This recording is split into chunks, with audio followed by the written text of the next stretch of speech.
So today we are going to discuss about the root locus plot in control systems. Okay, so root locus plot. So far we have discussed RH criteria and other previous things about the stability and all. So here we are going to take use of it. Okay. So first of all, what is the root locus plot? Okay. So root locus plot. Okay. So it will give us the system's dynamic characteristic. Okay. System's dynamic response. Okay. System's dynamic characteristics. We will know how the system dynamics works. Okay. Dynamics of the system works. Okay. We will come to know about by knowing the root locus plots. Okay. So it will also give us the insight of the stability of the system. Okay. To know about the stability of the system, if you go to the system's root locus plots, if you extract the system's root locus plots, then you can comment on the stability of the systems, stability of the control systems. Okay. So now let us consider a unity feedback system. Okay. So unity feedback system, which is given by G of S is equal to K divided by S into S plus 2. Okay. G of S is equal to K divided by S into S plus 2. Okay. This is a unity feedback system given. Okay. So now we want to write the characteristic equation of that. Okay. So what is the characteristic equation? Characteristic equation will be of the form G of S H of S is equal to 0. So 1 plus G of S H of S is equal to 0. This is the form of a characteristic equation. Okay, this is the form of the characteristic equation. Okay, so here you have G of S is given.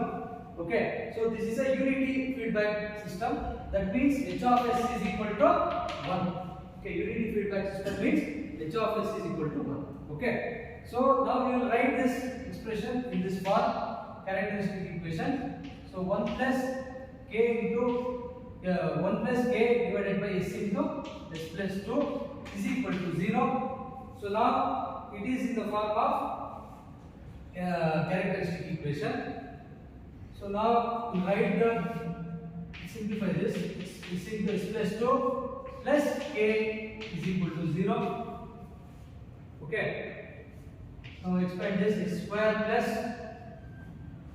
2s plus K is equal to 0. Okay. Now you all know that C of S by R of S is what?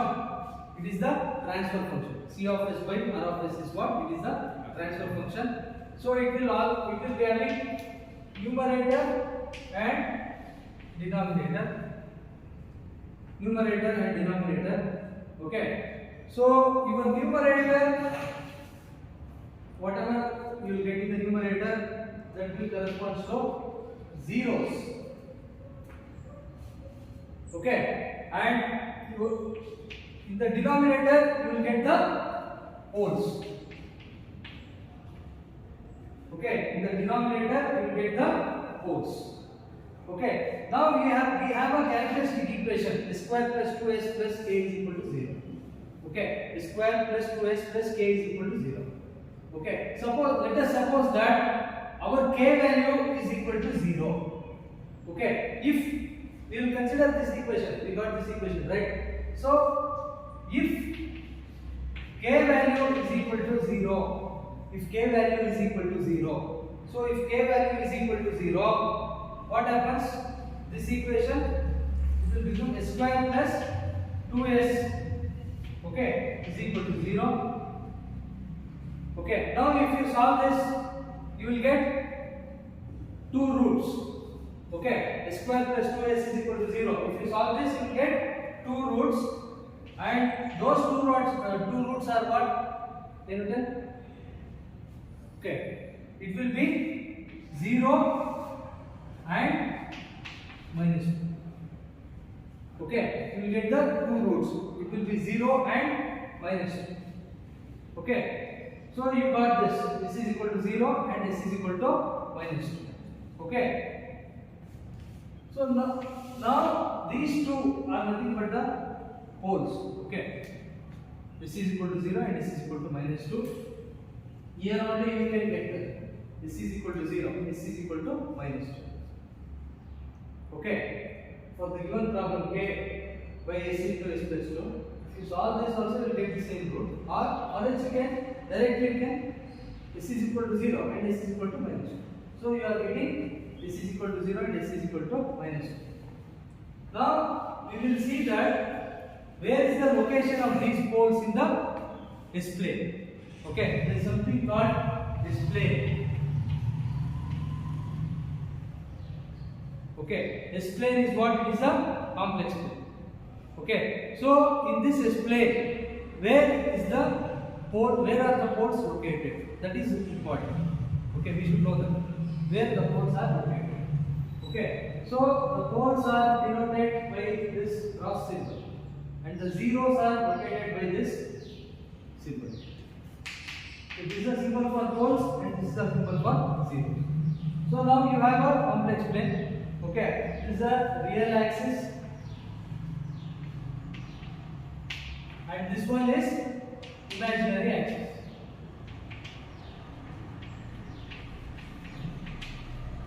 So you have a real axis and imaginary axis. This is the real axis. You have 0, minus 1, minus 2, minus 3 and so on. Okay. Minus 1, 0, minus 1, minus 2, minus 3, so on.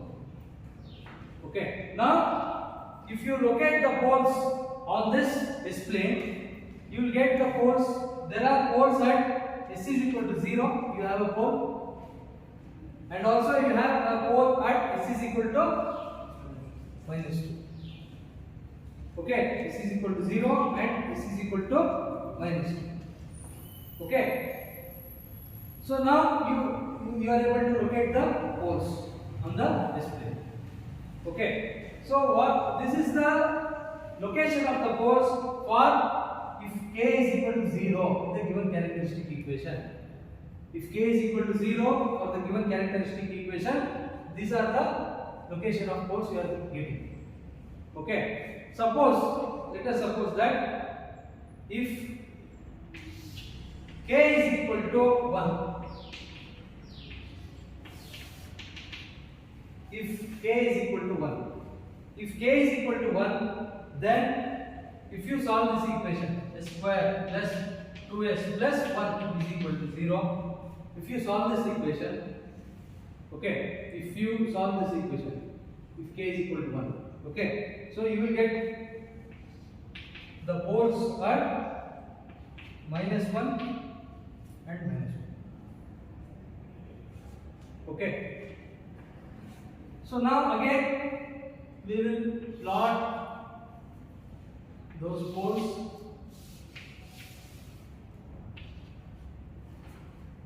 So this is minus 1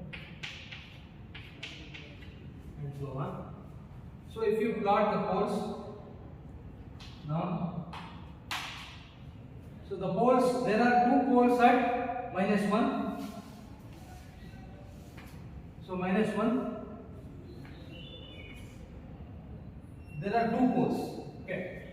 It will be on real axis only. It has to be on real axis. So it will overlap. That is why I have shown it above. Okay. So two poles at minus 1. Okay. So this you got if k is equal to 1. Okay. Suppose if k is equal to 2. K is equal to 2. So now square plus 2s plus 2 is equal to 0. Now we will get the poles.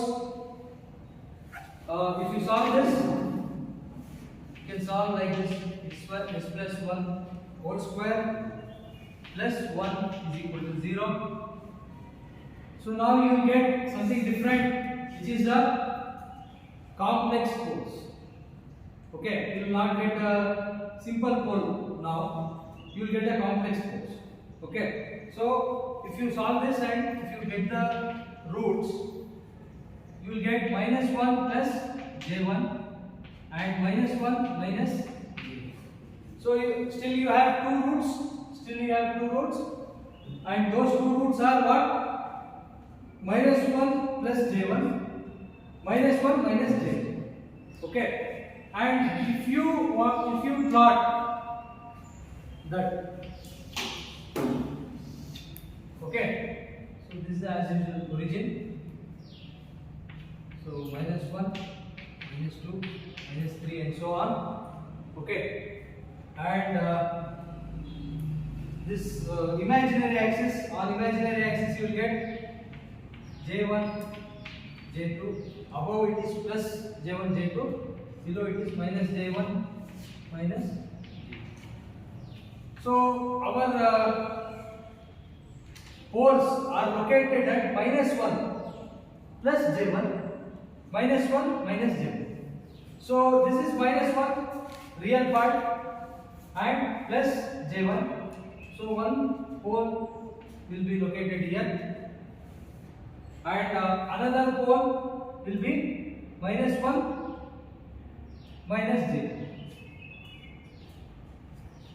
Okay, so now we are able to locate the poles in the complex, the thing that is what you got the complex poles. You have got the complex poles now. Okay, so what you have observed in this thing, as your k is varying from 0 to 2, you got k is equal to 0. When you got k is equal to 0, you got two roots. This is the location of the poles. Okay, when it is changed to k is equal to 1, okay, the location of the poles also got changed. Okay, so with the change in the k value, the location of the poles is changing, which means that the stability is also changing. The stability of the control system is also changing along with the location of the poles. Okay, along with the location of the poles, the stability of the control system is also changing. Okay, so this is about the starting introduction about the root locus. Okay, but still we have to solve the problem. Then only we can understand how to plot the root locus. Okay, so now we'll understand this better by taking one example. Okay, any doubt is there with respect to this? Is it clear now? No.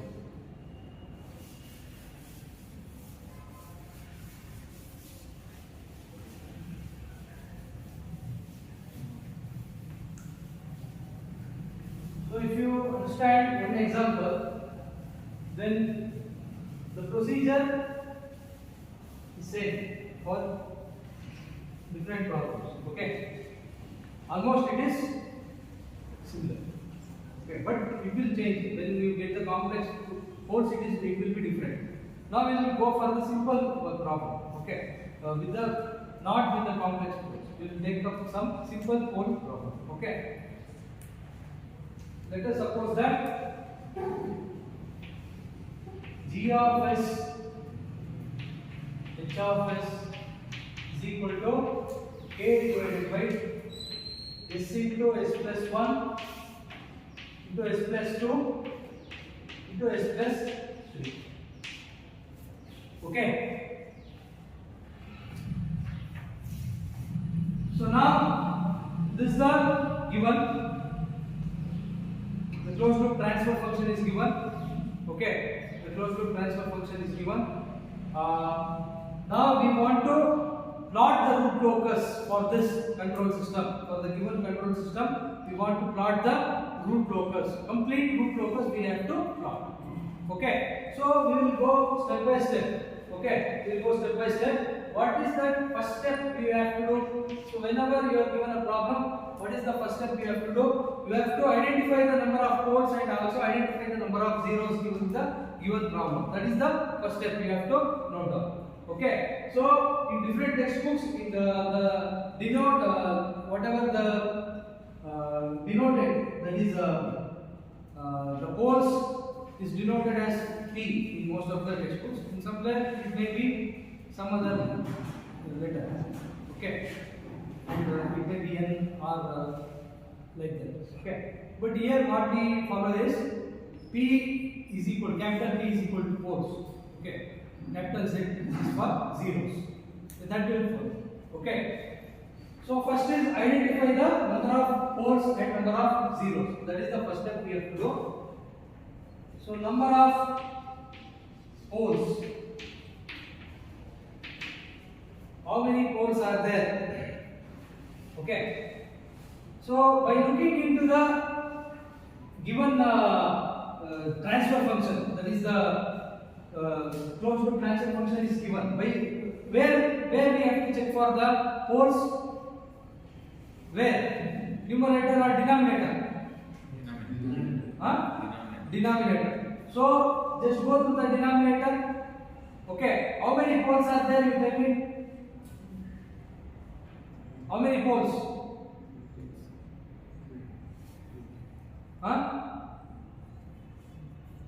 How many poles are there?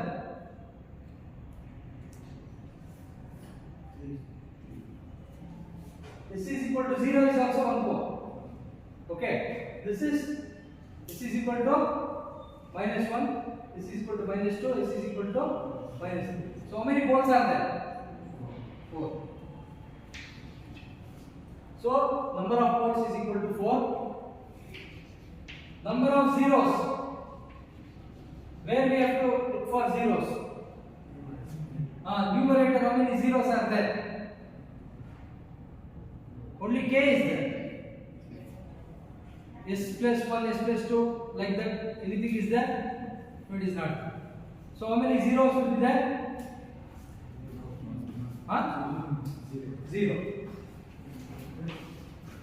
Okay. So number of zeros is 0. Okay. Number of zeros are 0. So in the first step, it is number of poles is equal to 4. Number of zeros are 0. Okay. Next second step. If you go to the second step, identify how many branches you have. That is identify the number of loci. Okay. So locus is singular. Loci is what? It is plural. Okay. How many root locus branches you will get? Okay. That we have to identify. Identify number of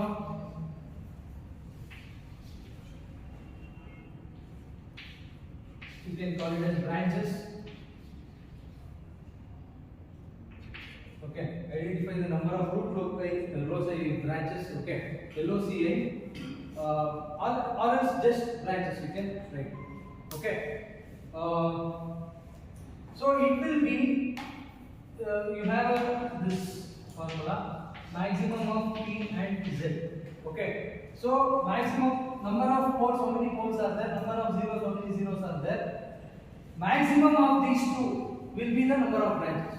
Okay, now in this problem we have P is equal to 4, Z is equal to 0. So maximum of 4 and 0. Which is maximum out of these two? Which is maximum? 4. 4. So how many branches will be there?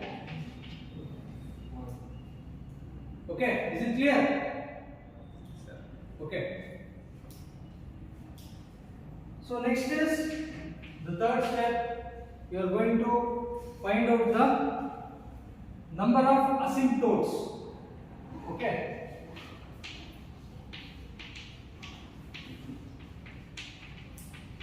What do you mean by asymptotes?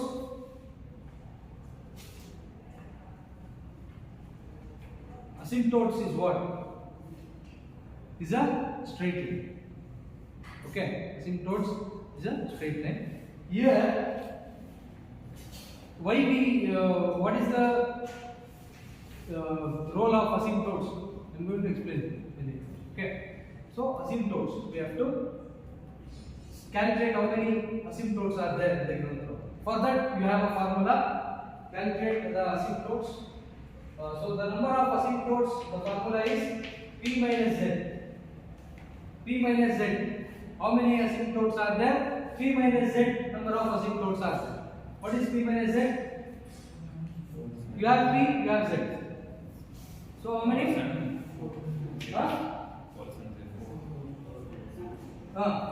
What is 3? 4? 4 minus? So that is how many asymptotes you will get? 4 asymptotes are there. Okay. So once you get the number of asymptotes 4, so next step we go for angle of asymptotes. So 4 asymptotes are there. That means 4 straight lines are there. At what angle it is there? That we have to calculate. Okay. At what angle the asymptotes are there? Okay, that we have to calculate. So angle of asymptotes.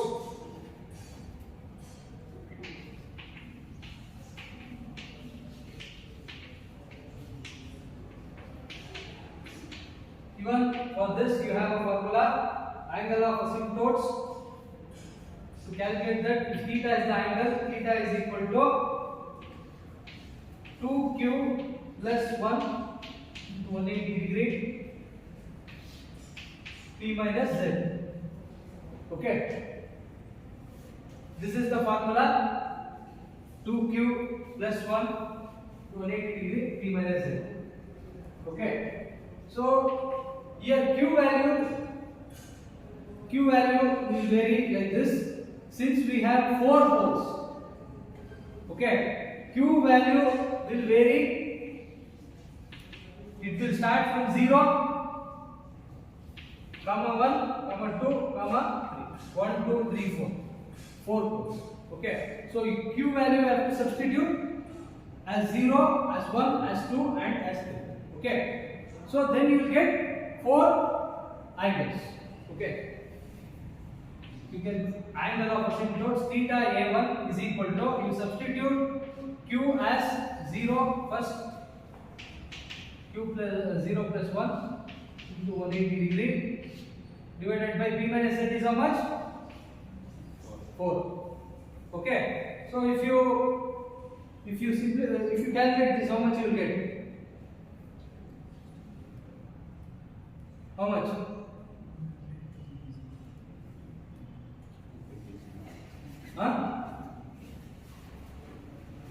You have to get 45 degrees. Okay, please check that. At theta A2, you substitute. What you have to substitute now? What do you have to substitute? 1. 1 plus 1, 180 degree by 4. So you have to get 135 degree. Okay. 45. So what is P minus Z? 4.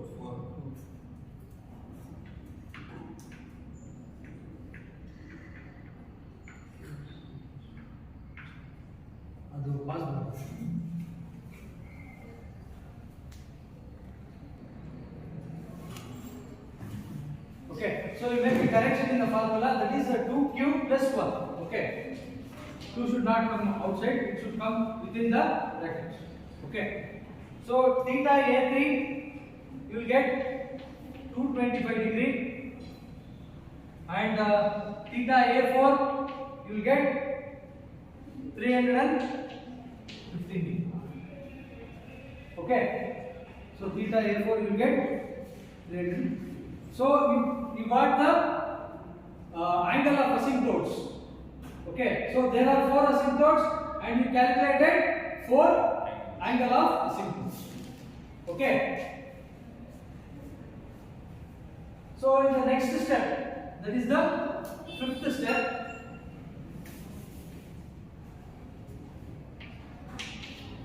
we need to calculate the centroid. Okay, we need to calculate the centroid.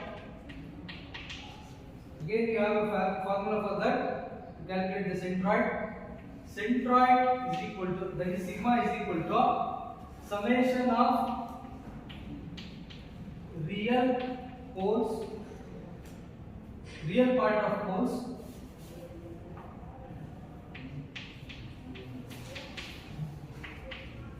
minus summation of real part of zeros, whole thing, p minus z.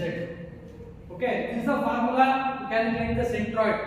Okay, so sometimes in the some different problems you may get complex poles. Okay, complex poles. In this problem there are no complex poles. Okay, in the complex pole problems you need to consider only the real part of the poles. Okay, not the imaginary part. Suppose it is minus 1 plus 2j. Okay, minus 1 minus 2j. This plus 2j minus 2j you should not consider. Only the real part of the poles you have to consider. Okay, here we don't have any complex poles, so directly we can take the real part of the poles. So sum of the real part of the poles. So what are the poles? You have poles are, okay. So you have 4 poles. Okay, 4 poles. And these four poles are S is equal to 0, S is equal to minus 1, S is equal to minus 2, S is equal to minus 3. Okay, so you take the summation of all this 0, minus 1, minus 2, minus 3, minus summation of real part of zeros. So how many zeros are there? Zeros are there, we don't have any zeros. P minus z is again 4. Okay, so if you take the sum of this, what you will get? Minus 6 by 4. So minus 6 by 4 in fraction. So you tell me the solve that. Tell me in one. Minus 6 by 4 will be, it will be minus 1.5. So your centroid is what? It is at minus 1.5. Okay. Centroid is at minus 1.5. Okay. Still further we need to calculate, but till now we have got some data. Okay. With this data we will try to plot whatever till now we got. Now we will try to plot that much. Okay, see what will happen. Okay, so I will erase this part and I will go for plotting. Okay,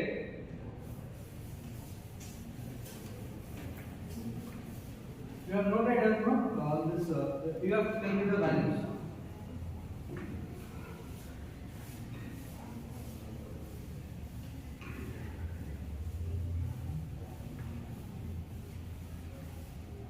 Okay.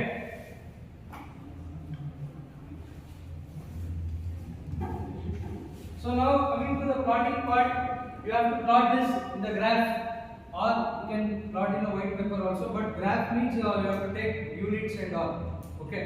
You have to plot it in graph only in examinations and all. Okay.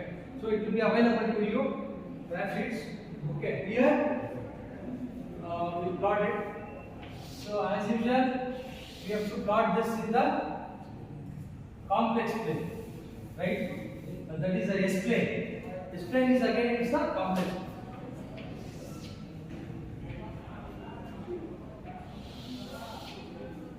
Okay. So, and you mark this origin is this origin. This is a real axis. Real axis. And this is what? What is this? Imaginary axis.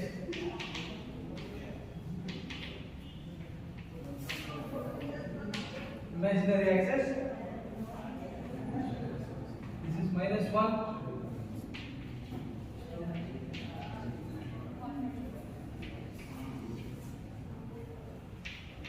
-4 and so on. Okay.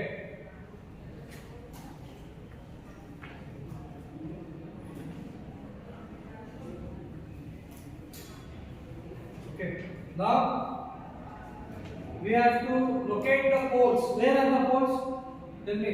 4 poles are there. How many poles are there? 4 poles. Where are those poles? Location of the poles. Location of the poles. At 0 you have 1 pole and -1 you have a pole, -2 and -3. All the poles are lying on the real axis. All the poles are lying on the real axis. We don't have any complex poles. Okay.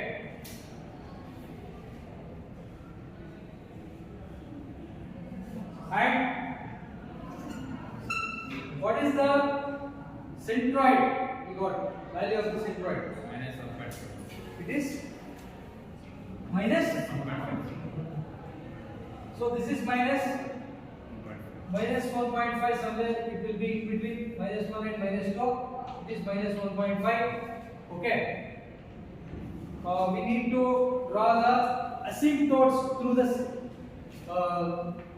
centroid. Once we got the centroid point, now from centroid point we have to draw the asymptotes. Okay. So how many asymptotes are there? 4 asymptotes are there. Okay.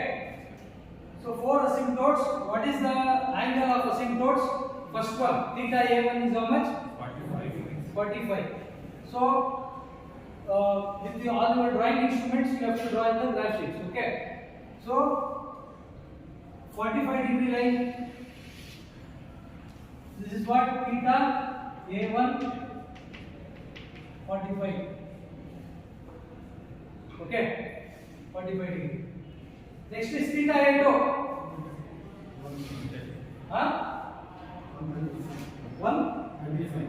135. So theta A2 135 degree. You have to draw. Okay. Next is 225.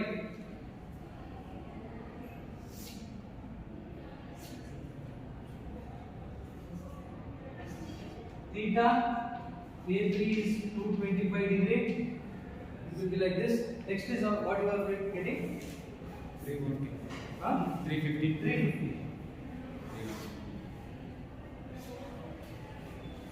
So theta A4 is equal to 350 degrees. Okay. Now we have drawn the asymptotes, angle of asymptotes also. Okay, asymptotes and angle of asymptotes we have drawn. Okay.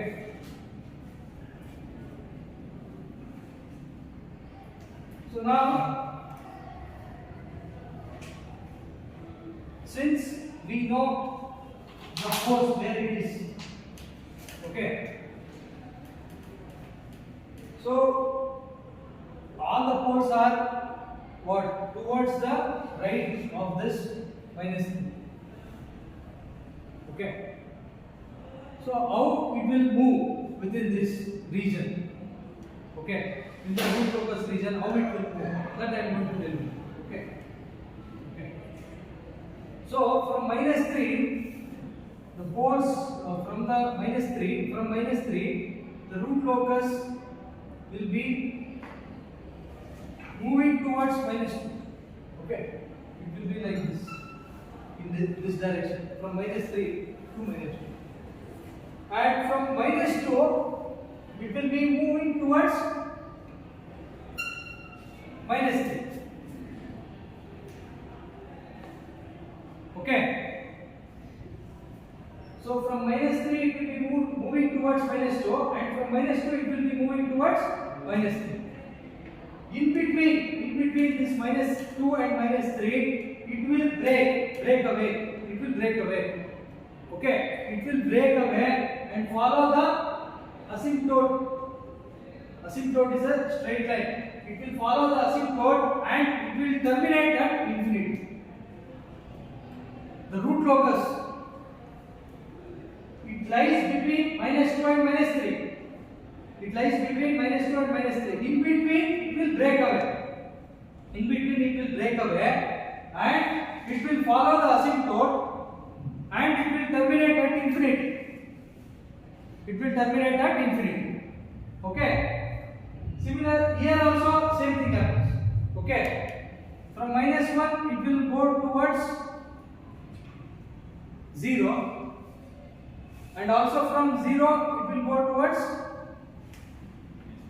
-1. In between it will break away. In between it will break away.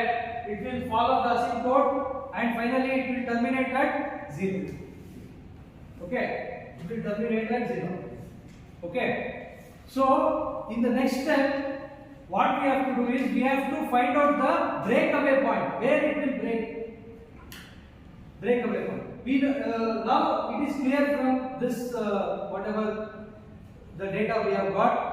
With this plot, it is clear now. The breakaway point will lie between -3 and -2, and also -1 and 0. So we need two breakaway points. We need two breakaway points. Okay, we need two breakaway points. Okay, so how to calculate the breakaway points? How to calculate the breakaway points?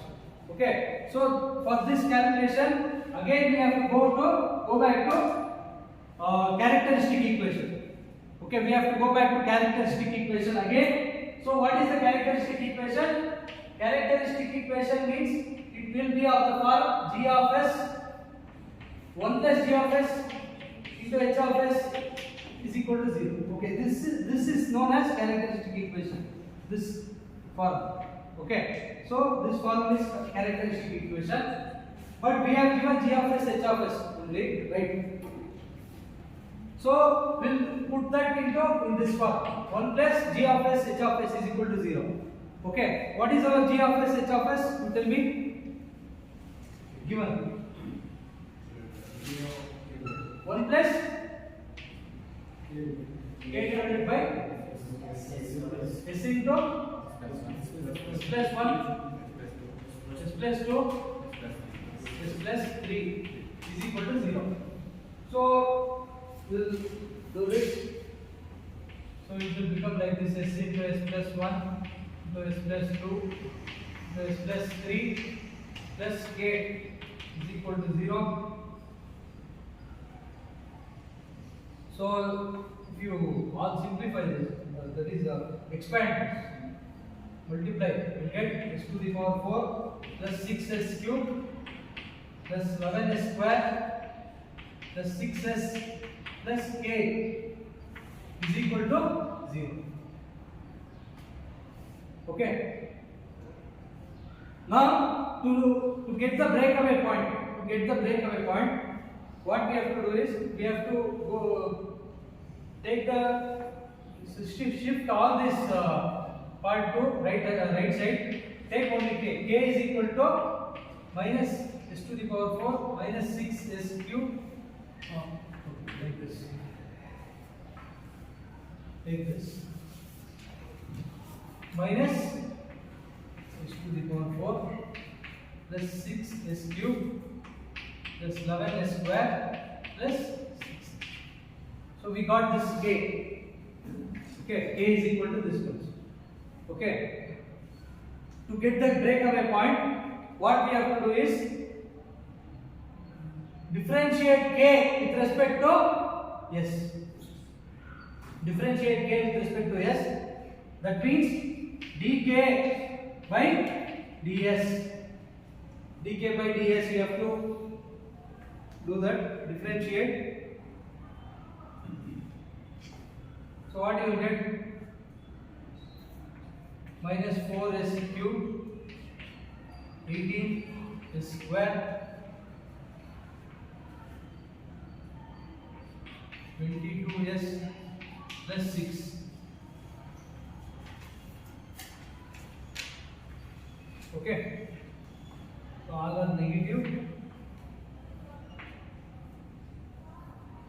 and you can take like this: 4s cube plus 18s square plus 22s plus 6 is equal to 0. Okay, this is what? This is dk by ds. Okay, dk by ds. Now you solve this cubic equation using your calculator. Think directly you can solve this cubic equation. Okay, this cubic equation, if you solve, you will get how many roots? How many roots you are going to get? If you solve the cubic equation, how many roots you are going to get? 3 roots you are going to get. Okay, so and see that which are those 3 roots. Okay, okay. If you get the 3 roots and if you check 3 roots, 2 roots should be definitely, it will be lying between 0 and minus 1, and the other one will be between minus 3 and minus 2. Okay, so only consider those 2 roots which lies between this range, minus 3 and minus 2, and 0 and minus 1. In between these values now, whatever the roots you are going to get, that root will be the breakaway point. That will be the breakaway point.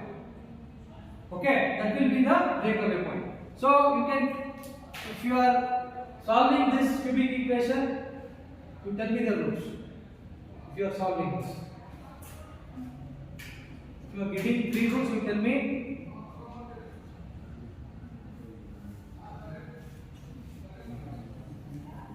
Okay. So out of these 3 roots, only 2 will be valid breakaway points. Okay, 2 will be valid breakaway points. Okay, it will be valid. Only 2 will be valid. 1 will be not used. Okay. So you have to get like this. S1 is equal to minus 0.4. S2 is equal to minus 2.6. So these 2 roots you are going to get. You have to get that. Okay, you have to get that. Okay. So we check that. Later. So what are the 2 roots we are getting? One is minus 0.4. So this is 0 and this is minus 1. 0.4. Somewhere here you are going to get. This is what? Minus 0.4. Minus 0.4. That is one breakaway point. And one more breakaway point you are getting at minus 2.6. So this is minus 2, minus 3, minus 2.6. Somewhere here you are going to get.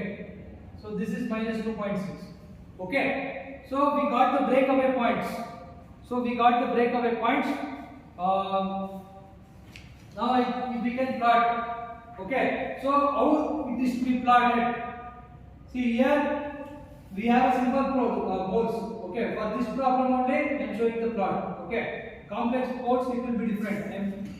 I will come to that point when we discuss that type of problem. Okay, here just I told you this is the breakaway point. We got the breakaway points now.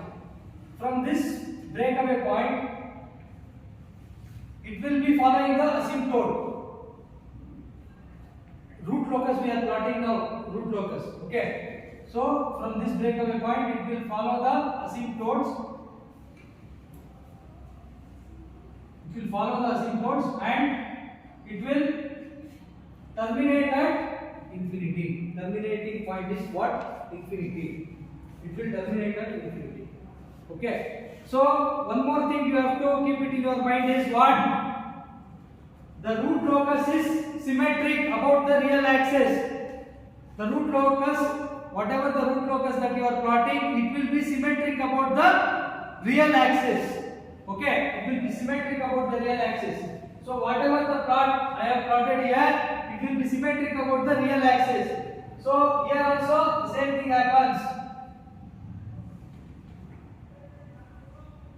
It will follow the asymptote,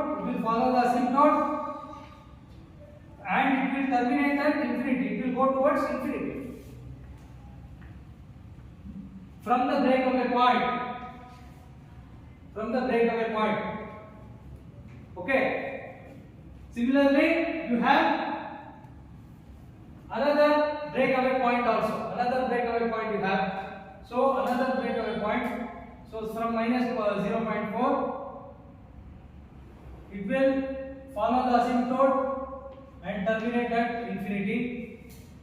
Symmetric about the real axis. Symmetric about the real axis. This is the real axis. Symmetric about the real axis. So below also same thing happens. It will terminate at infinity. Okay.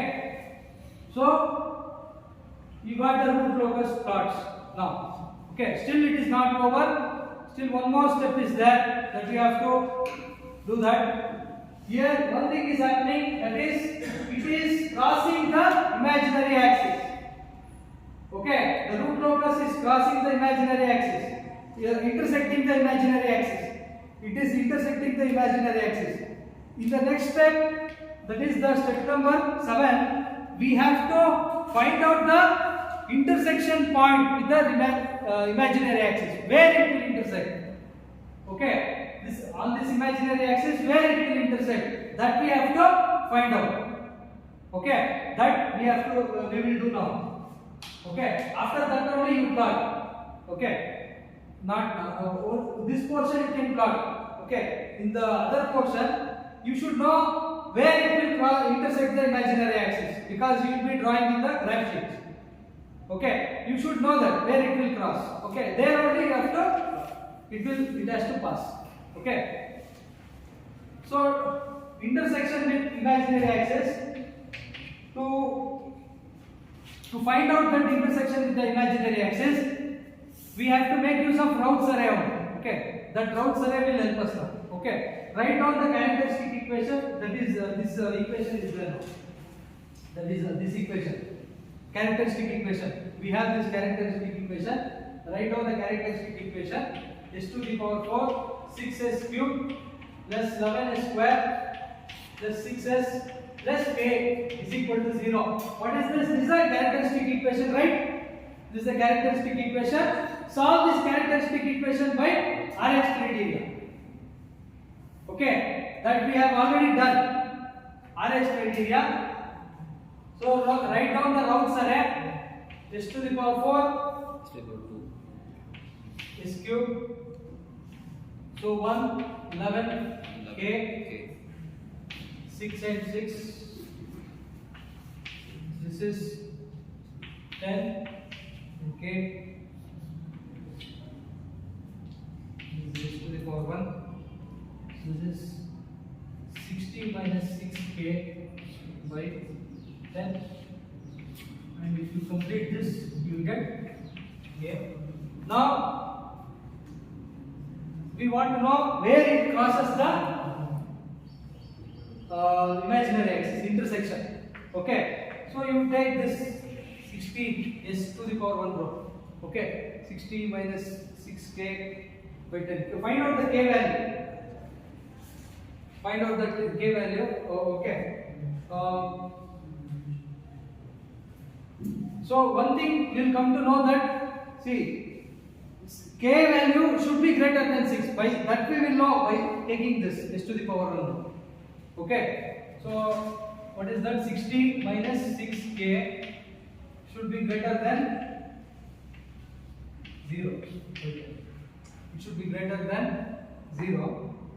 So 60 should be greater than 6k. And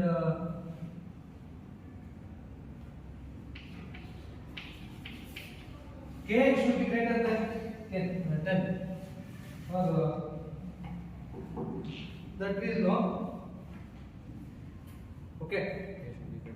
To find out the k, what we have to go? S to the power 1 row is there. Above that you have a auxiliary equation. This is called auxiliary equation. Okay. You consider that auxiliary equation. What is this called? Auxiliary equation. Auxiliary equation, you take the auxiliary equation, this will become 10 square plus k is equal to 0. 10 square plus k is equal to 0. S square is equal to minus k by 10 and s is equal to